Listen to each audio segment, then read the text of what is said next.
If there was ever a time for WWE to pull the trigger on a Bianca heel turn, it is tomorrow on Monday Night Raw. Pull the fucking trigger. Let her go heel. The crowd's already booing. It's already become the cool thing to boo her.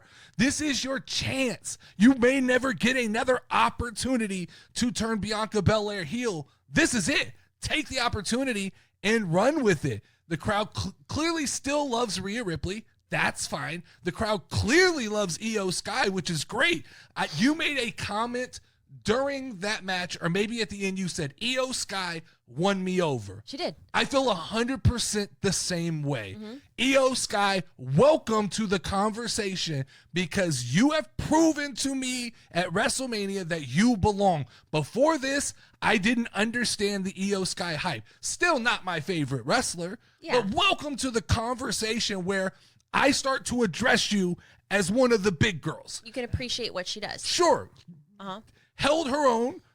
I would dare say added what that match probably needed.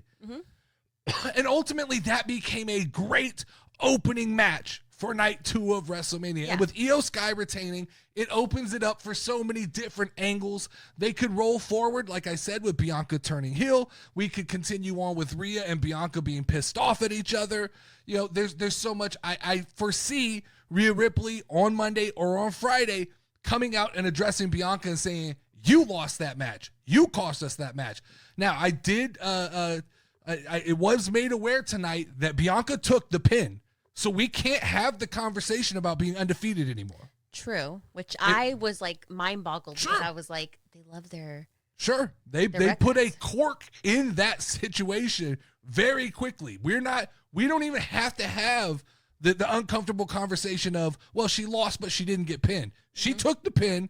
I think that leads to some interesting stories moving forward.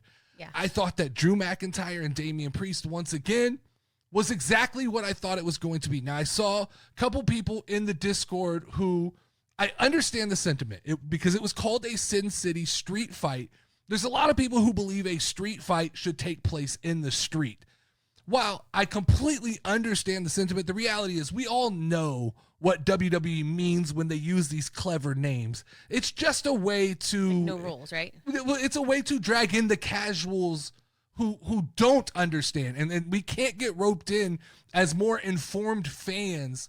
We can't get drug into thinking they didn't do enough in a match that was literally exactly what it was advertised to be. Yeah. We as fans know what a street fight is. It just means it's a fancy way of saying there's going to be no rules and there's going to be lots of weapons.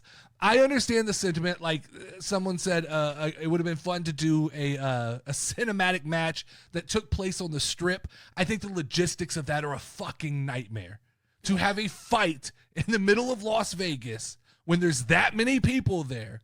I right? saw pictures. You could even take through the street to walk back to exactly. the hotel. So to pull that off would be absolutely insane. Then you don't think that the people who paid $600 and $700 to be in WrestleMania aren't going to immediately bitch and complain 100%. That they had to watch one whole match on a screen, even if it ends up spilling into the arena for the last 5 minutes of the match, there's going to be hell to pay. It's the safest thing to do is just call it a street fight and do exactly what they did. And I thought it delivered. Those two guys beat the hell out of each other, and Drew McIntyre picked up the win.